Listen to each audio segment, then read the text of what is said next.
So Krystal, the Daily Beast is reporting something that I think is really interesting. General McChrystal said that it is impossible to argue that the war on terror was worth it. Now, to me, this is big news because yes, this has been the conventional wisdom among the American public for quite a long time. Washington, D.C. has not caught up by any stretch of the imagination.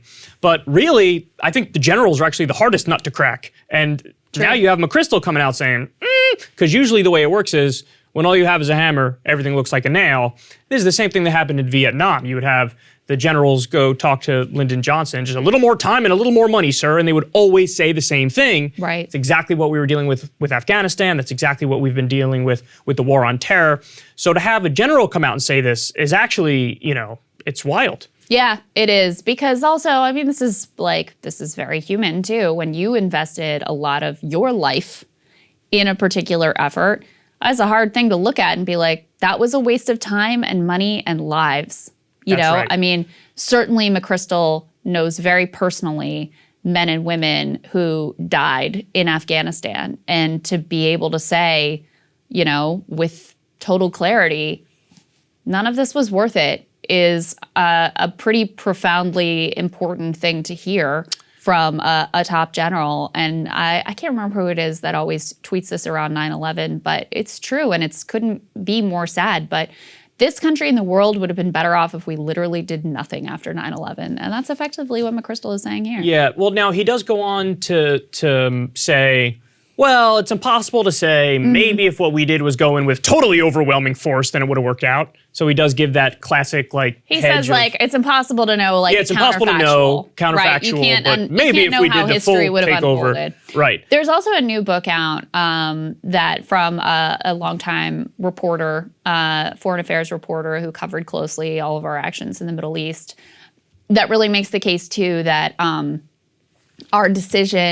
our fixation on Iraq and the weapons of mass destruction and that entire boondoggle, which had nothing to do with 9/11, that really allowed us to miss being able to capture bin Laden from the jump and for him to escape Afghanistan. So, I mean, just on every front, even if your goal was like, hey, let's just go in and get bin Laden, get the people that did this to us, because Bush and Cheney had this fixation and Bush this legacy with this daddy in Iraq and the oil and all of that, they decided that was what they wanted to focus on first and foremost, missed the chance to do the most obvious thing to respond to the attacks. I actually don't even like that argument because this echoes some of what Obama said in 2008 and 2012. It's this idea that there's the dumb war, the Iraq war, and then there's the necessary war, the Afghanistan war.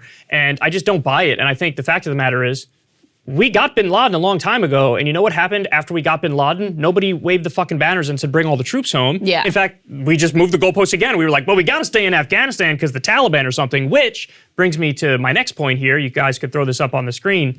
But we have Taliban fighters overrun Kunduz city, the latest in a series of strategic gains for the militants. Now, let me give people some more information. This is one of the bigger cities, and you might recognize that name if you're a political junkie. The reason why you recognize it is because it was most recently in the news years back when Obama accidentally bombed a hospital in Kunduz, killing, a pretty big number of civilians. The Taliban also took a place called Aibak, the capital of northern province of Samangan. They took 3 provincial capitals over the weekend, Zaranj in the southern province of Nimraz, I'm terrible with these names, Saripul in the northern province of the same name, and Talagan in the northeastern Takhar province. So just to give everybody, because there will be the neocons who look at this and say, obviously we shouldn't have got out, don't be ridiculous. Here's the bottom line, guys. If we left now, if we left in 2011, if we leave in 2046, this was going to happen. And I honestly think it's unavoidable, and I think people are gaslighting you if they don't tell you that. And nobody also tells you what the other options are, because this is a very important point. Yes. You can have a corrupt, emphasis on that word, US-backed government with very little public support. As you can see, it's basically a fake government because it's falling instantaneously. Yeah. You can have that. You can have warlords who we allied with who have child sex slaves. That's been extensively reported on from, it was either the New York Times or the Washington Post did a deep dive on this a while ago. Yeah, I remember. Or you could have the Taliban. So I don't want to be in the business of picking between any of those, to be honest. I don't want a corrupt US-backed government with no public support. I don't want warlords with child sex slaves, and I don't want the Taliban. Yeah. Guess what? So where does that leave me? That leaves me in the position of saying, well, I guess this is none of my business. Right. And I guess I got to get out. Well, and to go back to what I was saying earlier about the missed opportunity to get bin Laden out of the gates, like that was the original idea, was we're going to go there and we're going to get Al-Qaeda and bin Laden. That was the lie they told us. That was the lie that they told us, was that was the limited mission. And Biden, to his credit, has brought that back into the conversation of like, hey, look, this was all that we ever intended to do. So my point wasn't that like, oh, we should have been in Afghanistan because that was the good war and Iraq was the bad war. My point was, if you're just like, hey, we need to go get this dude because he did this to our citizens, an attack on our soil, we missed that opportunity at the beginning. And then that provided the justification to stay in Afghanistan and, of course, Iraq for all of these years. I already have seen headlines that are like, people are worried, neocons, of course they don't phrase it as neocons, but neocons are worried that Afghanistan and the Taliban are going to be the same dynamic of what happened with the rise of ISIS in Iraq. So fueling this narrative of like, oh, we're creating this vacuum and there's going to be this threat to us. And so you already see them planting the seeds of both making sure that the American public comes to think, and I think they're going to have a hard time making this case, but try to convince the American public that getting out of Afghanistan was a mistake and that this mistake poses some sort of imminent threat and danger to us. Now, funny enough, the polls on this is the only area where Biden has gotten more popular. Yes. There was a recent poll that came out which showed in all these different ways his approval numbers are plummeting. Even with the relentless media propaganda effectively implying we should stay in Afghanistan, he has his highest marks on Afghanistan. Yep. So that's really interesting. To the ISIS point, like, oh my God, this is going to be like the next situation. We're going to have like another ISIS situation. Honestly, that just shows a giant ignorance of geopolitics because ISIS was a jihadist organization, is a jihadist organization, just like Al-Qaeda. The Taliban is a guerrilla army in their own country, effectively. So that's not me saying the Taliban is good or the Taliban is acceptable or any of that stuff. Of course not. That's me saying they don't have global ambitions in the same way that ISIS does and in the same way that Al-Qaeda does. So people who say that are being really disingenuous and really misleading.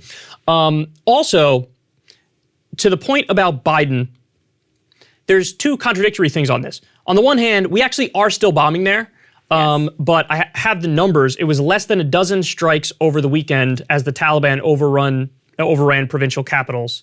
And in one instance, it was just a bombing that destroyed equipment.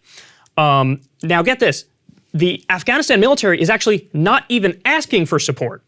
Now you could say they're totally disorganized and in complete disarray and that's why they didn't. Or you could say, like I said, the government is just basically a fake puppet government with zero, support. And even the people in the military, we've had examples of them dropping their guns and running away from the Taliban. Right.